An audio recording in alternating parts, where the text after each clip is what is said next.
Halo semuanya, setiap hari kita pasti ngandelin ponsel buat nunjukin jalan kan? Mulai dari nyari kafe baru sampai ngehindarin macet. Tapi, pernah nggak sih kepikiran gimana caranya semua ini bisa bekerja? Nah, kali ini kita akan bedah tuntas teknologi di baliknya. Yuk kita mulai. Coba deh bayangin, lompatan dari peta kertas atau bola dunia ke aplikasi canggih di saku kita itu jauh banget. Tapi ini bukan sulap loh, ini adalah hasil dari sebuah proses yang sangat spesifik yang akan kita bongkar sama-sama.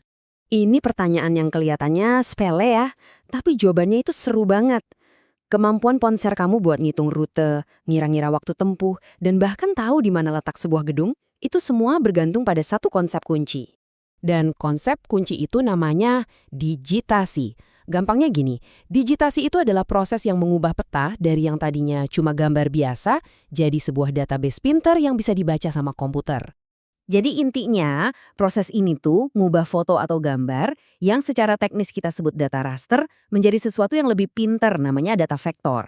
Nah, data vektor inilah yang nambahin kecerdasan ke dalam peta. Prosesnya bisa kita pecah jadi 3 langkah gampang. Pertama, ada dunia nyata di sekitar kita. Kedua, dunia itu difoto, misalnya pakai satelit, dan hasilnya jadi data raster, yang sebenarnya cuma gambar gede yang isinya jutaan titik warna atau piksel. Ketiga, nah ini nih bagian sihirnya. Kita melakukan digitasi buat ngubah piksel-piksel itu jadi objek vektor yang jelas. Ada jalan, gedung, dan danau. Oke, biar benar-benar ngerti keajaiban digitasi, kita harus paham bedanya dua jenis data utama ini. Data raster yang basisnya piksel dan data vektor yang cerdas. Yuk kita lihat bedanya. Coba lihat deh perbandingan ini. Di sebelah kiri, data raster itu ya kayak foto digital biasa aja. Cuma kumpulan kotak-kotak piksel berwarna. Nah di sebelah kanan, data vektor nampilin dunia sebagai objek-objek geometris yang bersih dan jelas. Beda banget kan? Ini nih alasannya kenapa model vektor itu juaranya buat aplikasi peta. Data raster itu harus nyimpen informasi buat setiap satu piksel di dalam gambar. Boros banget. Sebaliknya, vektor cuma perlu nyimpen titik-titik kuncinya aja yang ngebentuk sebuah objek. Hasilnya, ukuran file jadi jauh lebih kecil, prosesnya lebih cepat dan petanya bisa di-zoom tanpa jadi pecah-pecah. Efisien banget. Terus, gimana data vektor ini ngebangun dunianya? Ternyata semuanya cuma butuh 3 balok dasar yang simple banget. Titik, garis, dan poligon. Anggap aja ini alfabetnya bahasa peta digital. Gini cara kerjanya. Titik, itu buat nandain satu lokasi spesifik, kayak ATM atau kafe favorit kamu. Garis, itu nyambungin titik-titik tadi buat jadi jalan raya atau sungai. Dan poligon, itu ngegambarin sebuah area, misalnya taman kota, atau bahkan bentuk bangunan kantor kamu. Cuma dengan 3 elemen simpel ini, seluruh dunia bisa diwakili secara digital. Kalau ada satu hal yang perlu banget diingat, ini dia. Anggap aja data raster itu foto. Dia cuma nunjukin rupa sebuah tempat. Nah, sebaliknya, data vektor itu cetak birunya atau blueprint. Dia ngejelasin strukturnya, ukurannya, dan gimana hubungan antar objek di tempat itu. Perbedaan inilah yang bikin peta jadi pinter. Tapi, data mentah buat didigitasi ini datangnya dari mana sih? Nah, cara kita ngumpulinnya itu udah berevolusi secara dramatis. Yuk, kita lihat perjalanannya. Zaman dulu, ini kerjaan yang super capek.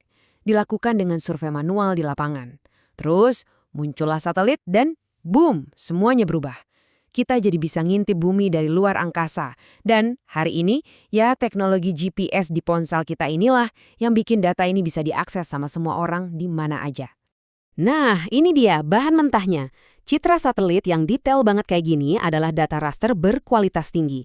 Dari gambar inilah proses digitasi dimulai, di mana para analis, dan sekarang makin banyak dibantu AI, ibaratnya ngejiplak ulang garis jalan, bentuk bangunan, dan batas danau buat ngebangun data vektor yang cerdas. Oke, teorinya udah dapet nih. Sekarang kita sambungin lagi semua ini ke pengalaman kita sehari-hari. Di mana sih kita bisa lihat kekuatan digitasi ini beraksi? Jawabannya ada di genggaman tangan Anda. Tiap kali kamu buka Google Maps, Waze, atau aplikasi peta lainnya, sebenarnya kamu itu lagi berinteraksi langsung sama hasil akhir dari proses digitasi kita. Mereka semua ngubah gambar satelit mentah jadi peta interaktif yang kita andalkan tiap hari. Dan disinilah momen ahanya. Peta raster yang cuma gambar doang itu cuma bisa nunjukin di mana letak sebuah jalan. Titik.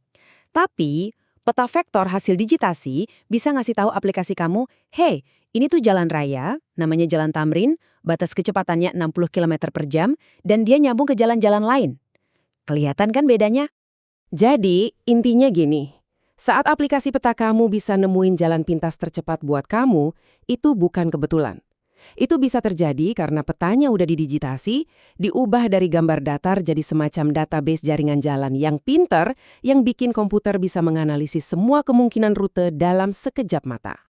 Kita udah beralih dari peta kertas ke peta yang bisa prediksi macet. Mungkin besok-besok peta bisa ngarahin kita langsung ke slot parkir yang kosong secara real time, atau bahkan jadi pemandu buat drone pengantar paket. Ini bikin kita mikir ya, dengan peta yang makin pintar, kemampuan luar biasa apa lagi sih yang bakal kita minta dari mereka? Coba deh bayangin. Terima kasih sudah menyimak.